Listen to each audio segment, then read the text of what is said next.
South India shopping mall the wedding మంత్ర సరికొత్త wedding collection south India shopping mall. చాలా కష్టం Malayalam food. నేను ఎప్పుడు 10 ఏళ్ళు ఉన్నా కూడా నా ఫుడ్ నేను చేసుకొని తిన్నా. వాళ్ళ ఫుడ్ నేను ఎప్పుడు తినలేదు. బేసిక్గా నేను వెజిటేరియన్. సో వాళ్ళు అక్కడ పొద్దున్న లేచి నాన్ వెజ్ తింటారు, టిఫిన్కే వాళ్ళు నాన్ వెజ్ తింటారు. అవును. సో అక్కడ పొద్దున్న లేవగానే పరోటా బీఫ్ అక్కడ మస్ట్గా ఉంటుంది. సో నేను అప్పుడైతే కుక్కరు ఇల్లు, నాకు ఒక ఇల్లు ఇచ్చేవారు, నా వెనకాల మా అమ్మ వచ్చేవారు, లేకపోతే ఎవరో ఒకళ్ళు వచ్చి నాకు హోటల్ నుంచి నా ఫుడ్ అది చూసుకునేవారు. నాకు అంత ప్యాంపరింగ్ ఉండేది. సమయానికి తినమ్మా అనేదో ఫ్రూట్స్ ఇవ్వడము, జ్యూస్ ఇవ్వడము, లేకపోతే ఫుడ్ తెచ్చి ఆర్యాస్ అనేది ఉండేది వెజిటేరియన్ హోటల్, అక్కడి నుంచి. ఇవన్నీ ఇప్పుడు ప్రొడక్షన్ వాళ్ళు ఎందుకు చేస్తారు? అవును. సో ఇప్పుడు వాళ్ళని వెళ్ళి వాళ్ళనంత ఇబ్బంది పెట్టే కన్నా ఈ రోల్లో బెస్ట్ మనం ఇక్కడ చేసుకోవడమే బెటర్. ఎగ్ కూడా తినరా? ఎగ్ ఒకసారి ట్రై చేశాను కానీ నాకు పెద్ద ఇంట్రెస్ట్ అనిపించలేదు. నచ్చలేదా? అంటే ఇంట్రెస్ట్గా తిందాము అనే ఆ ఫీల్ కలగలేదు. సో యూజువల్గా మీ డే షెడ్యూల్ ఎలా ఉంటుంది? ఏం తింటారు? సీరియల్ సంబంధించినంత డే షెడ్యూల్ అడగండి, వాళ్ళ కోసమే పుట్టాం మేము. డే షెడ్యూల్ ఎవరిని అడిగినా కూడా ఒకటే చెప్తారు, పొద్దున్నే లేదు అమ్మో టైం అయిపోయిందా, గట్టిగా కూర్చొని కాఫీ తాగి 10 నిమిషాలు మాట్లాడడానికి కూడా టైం ఉండదు ఇంట్లో వాళ్ళతో.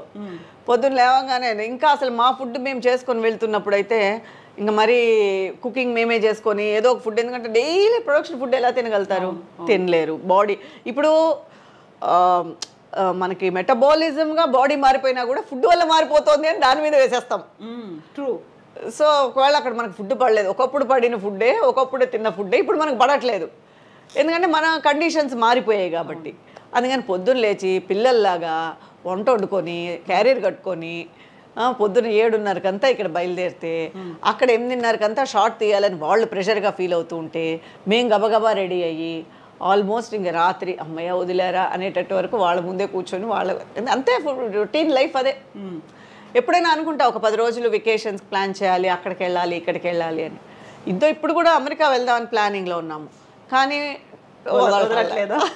నేను అన్నా అప్పటికి ఒక 2-3 months టైం ఇవ్వండి, 2 months గ్యాప్ ఇవ్వండి, నేను వెళ్ళి వస్తానంటే అయిపోతుందమ్మా. ఇప్పటికి 1300 అయింది ఎపిసోడ్ లేదు.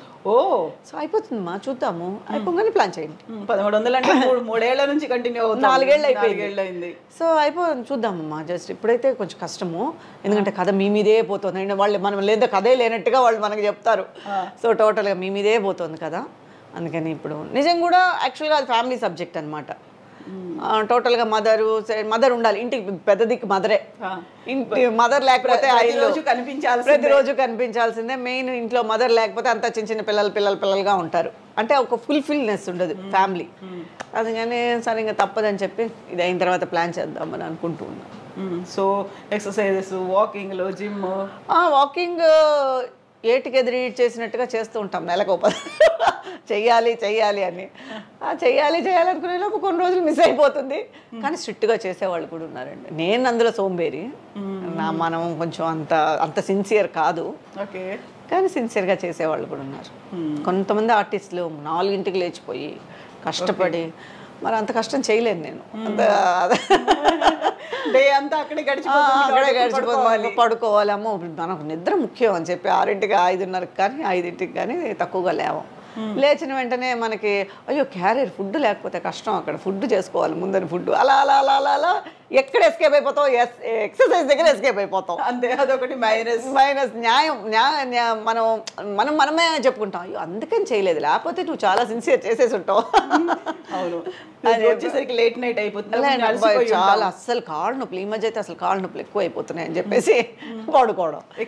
నెలకి ఎక్స్క్యూజెస్ ఎక్కువైపోయి చాలా మినిమల్ అయిపోతుంది. అలా ఉండకూడదు, నెక్స్ట్ నుంచి అయినా ట్రై చేస్తాను అలా ఉండకుండా ఉండడానికి. ప్రస్తుతానికైతే అలా ఎస్కేప్ అయిపోతున్నాం.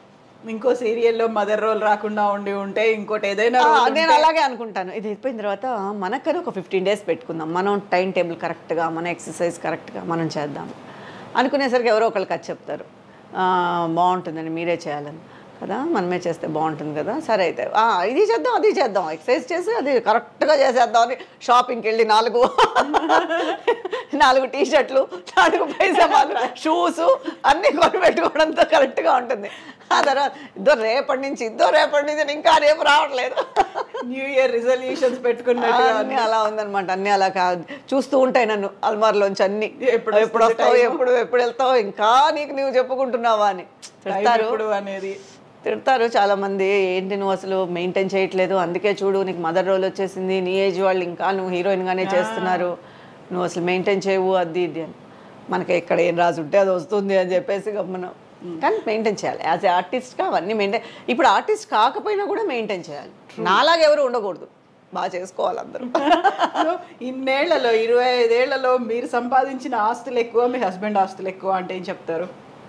ఆస్తి మీద పెద్ద కాన్సన్ట్రేట్ చేయలేదు. ఆస్తులు అనేది ఎక్కువ తక్కువ అనేది తెలియలేదు నాకే. ఆస్తి అనేది అంటే బాబు చదువుకున్నాడు కదా, డాక్టర్ చేశాం కదా, కొంచెం ఆస్తులు కరిగాయి. ఆబ్వియస్గా కరుగుతాయి డాక్టర్ అంటే. సో ఓకే, దేవుడు పెట్టింది కొంచెం ఉంది. అక్కడ వెనకేసుకోవాలి అనే ఆలోచన రాలేదు. అంటే వెనకేసుకున్నది తక్కువనే చెప్పాలి, ఖర్చు పెట్టింది ఎక్కువ. ఓకే, పెద్దగా వెనకేసేసుకొని పెద్దగా కోట్లు సంపాదించేసింది కాదు, కానీ okay, not bad, not dependent. Okay okay. So యూజువల్గా మీనా కుమారి గారు అనగానే నటి సౌందర్య, సహజ నటి, అలాగే అందంగా ఉంటారు, మీలాగే ఎక్స్పోజింగ్, మిగతా వాటన్నిటికీ నో నో నో నో అని చెప్పినటువంటి తనని రీప్లేస్ చేస్తారు అనేటువంటి ఒక ఫీల్ కూడా కనిపించింది కదా? అవునండి, నాకు సౌందర్య గారు అంటే ఎందుకంటే జయమన్నదేరాలో ఆవిడే హీరోయిన్. నాకు కాంబినేషన్ రాలేదు కానీ మేము సెట్లో కలిసాం, తర్వాత ఫంక్షన్లో కలిసాం. 175 days ఫంక్షన్ జరిగింది తిరుపతిలో, అప్పుడు కలిసాం. నాకు ఆవిడంటే చాలా ఇష్టం. అంటే ఎంత నిజంగా మనం అనుకున్నట్టు మన లైఫ్ కుదరడం అనేది ఎంత కష్టమైన విషయం అది ఈ ఫీల్డ్లో. అలా ఒక హీరోయిన్గా ఒక వెలుగు వెలిగారు అంటే నిజంగా ఆవిడ పోయినప్పుడు నాకు చాలా బాధ వేసింది. నేను అప్పుడు ఏవిఎం షూట్లో ఉన్నాను, అసలు నమ్మలేదు. లిటరల్గా ఏదో ఒక అక్కనో లేకపోతే ఎవరో క్లోజ్ ఇంట్లో వాళ్ళని కోల్పోయినట్టుగా కళ్ళలోంచి అలా ఆటోమేటిక్గా బాధ వచ్చేస్తూనే ఉండింది. ఇప్పుడు కూడా అసలు తలుచుకుంటే చాలా బాధ వేస్తుంది. ఎందుకంటే అలాంటి ఎవరికి రాకూడదండి ఆ పరిస్థితి, మాత్రం ఏ ఆర్టిస్ట్కి రాకూడదు. నిజంగా ఎంతో కష్టపడితే కానీ ఆ పొజిషన్ రాదు. ట్రూ కదా, టోటల్గా. అలాంటప్పుడు ఆ పొజిషన్ని అంత తక్కువగా ఇది చేయడం అనేది చాలా కష్టమైన బాధాకరమైన విషయం. ఏ హీరోయిన్కి కానీ ఏ ఆర్టిస్ట్కి కానీ మామూలుగా ఎవరికి రాకూడదు, కానీ అంత కష్టపడి అంత ఉన్నత స్థాయికి వెళ్ళి ఆవిడలాగా అలాగే శ్రీదేవి గారి మరణం. సో ఈ 2 డైజెస్ట్ అవ్వని విషయాలండి. సో టోటల్గా సౌందర్య గారిది అయితే మరీ దారుణం. ఆవిడ ఎంత పీక్లో ఉన్నారండి అప్పుడు, ఎంత అసలు కొంచెం కూడా చాలా బాధ వేసింది. అందులో అలా హెలికాప్టర్ క్రాష్ అయింది, అందులో నమ్మలేదండి అసలు. నిజం చెప్తున్నారా అబద్ధం చెప్తున్నారా అని చెప్పేసి తర్వాత నిజం అన్న తర్వాత అదే అనుకున్నా, ఒక ఆర్టిస్ట్గా అనుకున్నా. మనము ఒక ఆర్టిస్ట్ కదా, అప్పుడు ఎంత అప్పుడే పెళ్లి చేసుకొని సో ఒక లైఫ్ అనేది అప్పుడే స్టార్ట్ చేస్తున్నారు. ఎన్ని ఆశలు ఉంటాయి. అట్లా ఆవిడ చాలా నచ్చిన హీరోయిన్, ఆవిడ మరణం అనేది కూడా అసలు జీర్ణించుకోలేము. అందుకే ఈరోజు కూడా ఆవిడ స్క్రీన్ మీద వచ్చిందంటే బాధేస్తుంది. అయ్యో మంచి ఆర్టిస్ట్, అయ్యో ఎన్ని ఆశలతో ఉంటారో, అసలు అలా పోయినప్పుడు ఆవిడ ఫీలింగ్ ఎలా ఉంటుందో అని బాధేస్తుంది. ఆ ఏజ్లో పోవాల్సింది కాదు అసలు. చాలా అసలు ఎంతో లక్కీ, ఎంత అదృష్టం ఉంటుందో అంత దురదృష్టం కూడా అలా వెంటాడిందేమో అనిపిస్తుంది. ట్రూ కదా, ఎంత అదృష్టం వచ్చిందో అంత దురదృష్టమో ఆవిడ వెంటనే అలా సెకండ్ హాఫ్ అనేది అలా కొట్టేసింది ఆవిడ. ఇంకా బాగుందాము, ఇంకా అన్ని లైఫ్లో అన్నీ సెటిల్ అవుదాము అనేటప్పుడు అవును అక్క చెల్లో, అక్క తమ్ముడో, అన్నా చెల్లో మరి తెలియదు, ఇద్దరు ఒకేసారే కదా. చాలా కష్టమైన విషయం. అవును. సో మిమ్మల్ని కూడా అలా సౌందర్యలాగా అనుకునేవాళ్ళు కదా? అవునండి. ఫస్ట్ సావిత్రి గారితో కూడా నన్ను కంపేర్ చేసేవారు. నాకు చాలా ఆనందం వేసేది. నటన ఉందో లేదో నాకు తెలియదు కానీ ఆ రోల్స్, ఫ్యామిలీ రోల్స్ నేను చేసేటప్పుడు కూడా చాలామంది నన్ను తమిళ్లో కూడా సావిత్రి గారితో కంపేర్ చేసి, నీకు అలాంటి రోల్స్ వస్తాయి, నువ్వు అంత బాగా చేసావంటే అలా ఉంటావు, నువ్వు అలా కొంచెం ఫిజిక్ కూడా నీది అలాగే ఉంటుంది, బొద్దుగా ఉంటారు అలా అనేవారు. తర్వాత సౌందర్య గారు కూడా అలాంటి రోల్స్ చేసేటప్పుడు డెఫినెట్గా అవన్నీ ఒక ప్లస్ పాయింట్సే కదా మనకి. మంచి ఒక పాజిటివ్ వైబ్స్ సో టోటల్గా అవి చెప్పేటప్పుడు మనకి మనం ఏదో సక్సెస్ అయిపోయాము అన్న ఫీల్ కలిగిస్తూ ఉంటుంది లైఫ్కి. అండ్ మీనా కుమారి గారు ఎంత యాక్టింగ్ ఎలా చేస్తారో అంతే బాగా. ఒక్క నిమిషం, నాకు నిజంగానే ఆవిడ గురించి తలుచుకుంటే బాధ వస్తుంది. అవును అసలు టోటల్గా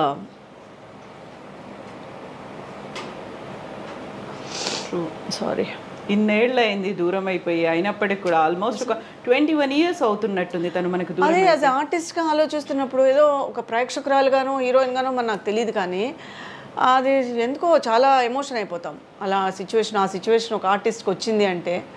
అలాగే సిల్క్ స్మిత గారు సూసైడ్ చేసుకుని అసలు ఎలా అనేదే పాపం అర్ధాంతరంగా దూరం అయిపోవడం అనేది జీర్ణించుకోలేకపోతాం చాలా మంది ఆర్టిస్టులు. అలాంటప్పుడు ఈ ఫీల్డ్ మీద భయం వేస్తుంది.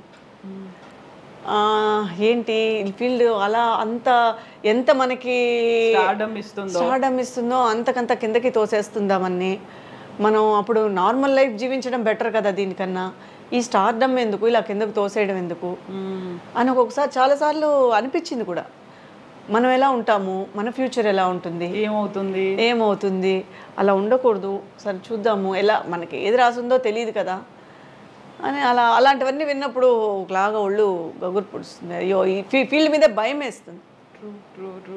బట్ మన చేతుల్లో ఏమీ లేదు, ఎలా రాసి పెట్టుందో అనేటువంటిది అది నా లైఫ్ బట్టే నేను అర్థం చేసుకున్నాను. సో మన చేతిలో అనేది ఏం లేదు, ఇట్స్ ఫేట్. నువ్వు రావాలని ఉంది, చేయాలని ఉంది, నీ లైఫ్ ఇందులో సెటిల్ అవ్వాలని ఉంది, నువ్వు నీ ట్రావెలింగ్ ఇలా జరగాలని ఉంది, జరిగింది. అలా ముందుకు వెళ్ళిపోవడమే ఇంకంతే. మీనా కుమారి గారు ఎంత బాగా యాక్టింగ్ చేస్తారో అంత బాగా వంట కూడా చేస్తారనేది. వంట అనేది అంత పెద్ద వంట అని కాదు, ఎందుకంటే అదే చెప్తున్నాను కదా, ఇప్పుడు మా ఫుడ్ మేము తీసుకెళ్ళడము పెద్ద కుక్ కాకపోయినా ఓకే ఈటబుల్. నాకు ఇంట్లో వాళ్ళకి నేనే చేసి పెడతాను. మా ఇంట్లో మా అత్తయ్య గారు ఉన్నంత వరకు కుక్ ఉండేది ఈ మధ్య. సో ఎక్కువ నేను చేసుకున్నదే నేను ఇంట్రెస్ట్ చూపిస్తాను. ఎప్పుడు చేసి పెడతారు? మీరు ఎప్పుడు వస్తే అప్పుడు. ఓకే, మీరు ఎప్పుడు నెక్స్ట్ సెకండ్ సండే రండి, చేసేసుకుందాం. తప్పకుండా సెకండ్ సండే. కానీ నేను చేసిందే మీరు తినాలి, మీరు అడిగింది నేను మీరు ఎగ్ కూడా ఉండదని తెలిసిన తర్వాత కానీ మీకు నచ్చుతుంది. చాలా మందికి అక్కడికి వెళ్తే ఒక ముక్క కూడా ఉండదు. పప్పు అన్నం ఓకే. మమ్మల్ని సీరియల్స్లోనూ సెట్లో నన్ను ఏడిపిస్తారు. పెరుగన్నం తినే నువ్వు ఇలా ఉంటావా, ఇంత బాగుంటావా, పెరుగన్నం తినే ఇలా. పెరుగన్నం ఏం కాదు, మిగతా కూడా తింటాము. ఓ పప్పు నెయ్యి తింటావేమో నువ్వు ఎక్కువ, అందుకే ఇలా ఉంటావు. ఎస్ మీనా కుమారి గారు, థ్యాంక్ యూ సో మచ్ అండి. ఎప్పుడు మీరు ఇలాగే నవ్వుతూ ఉండండి, అందరినీ అలరించండి, అమ్మగా ఆదరించండి, ఇలాగే కీప్ గోయింగ్. నేను చాలా ఓపెన్గా మాట్లాడాను. సంథింగ్ ప్రేక్షకులు కొన్ని నచ్చచ్చు, కొన్ని నచ్చకపోవచ్చు. So thank you so much. మీరు చాలా రోజులుగా మీ ఛానల్లో నేను మాట్లాడాలని అనుకుంటూ ఉన్నాను, ఈరోజు ఇలా కుదిరింది. నా కోసం ఇంత దూరం వచ్చి మీరు నన్ను ఐ డ్రీమ్స్ ప్రేక్షకులకి పరిచయం చేసి నా మనసులో ఉండేదంతా చెప్పి వాళ్ళతో నేను షేర్ చేసుకున్నందుకు నాకు చాలా హ్యాపీగా ఉంది. కుదరడం కూడా మీరు ఆ గ్యాప్ ఏదైతే ఉందో ఆ గ్యాప్ లో మాకు ఇచ్చారు షెడ్యూల్ పెట్టుకోమని, లేకపోతే రోజైతే కుదరదు ఇంకా. అంటే ఎందుకంటే మీరు కరెక్ట్గా పాపం లొకేషన్కి వచ్చి కష్టపడతారేమో, వాళ్ళేమో వదలరు, ఇంత టైం దొరకదు, ఫ్లో ఉండదు మనకి. మనసులో చెప్పుకునేటప్పుడు ఒక ఫ్లో వచ్చింది అనుకోండి, మన బాధ కానీ మన సంతోషం కానీ అలా చెప్పేసుకుంటూ ఉంటాము. ఒక షార్ట్ షార్ట్ రెడీ అని అంటే మీకు కష్టంగా ఉంటుంది. సో సెకండ్ సండే అనేది చెన్నైలో మాకు ఫ్రీ టైం అనమాట. సో మ్యాక్సిమం షూటింగ్స్ ఉండవు. అలా చేయాలంటే వాళ్ళు డబుల్ బేటాలు ఇచ్చి చేయాలి. ఒక టెక్నీషియన్స్గా 1000 రూపాయలు ఇచ్చేది 2000 ఇచ్చి చేయాలి ఆ రోజు ఎమర్జెన్సీ అంటే. మ్యాక్సిమం సెకండ్ సండే ఉండదు.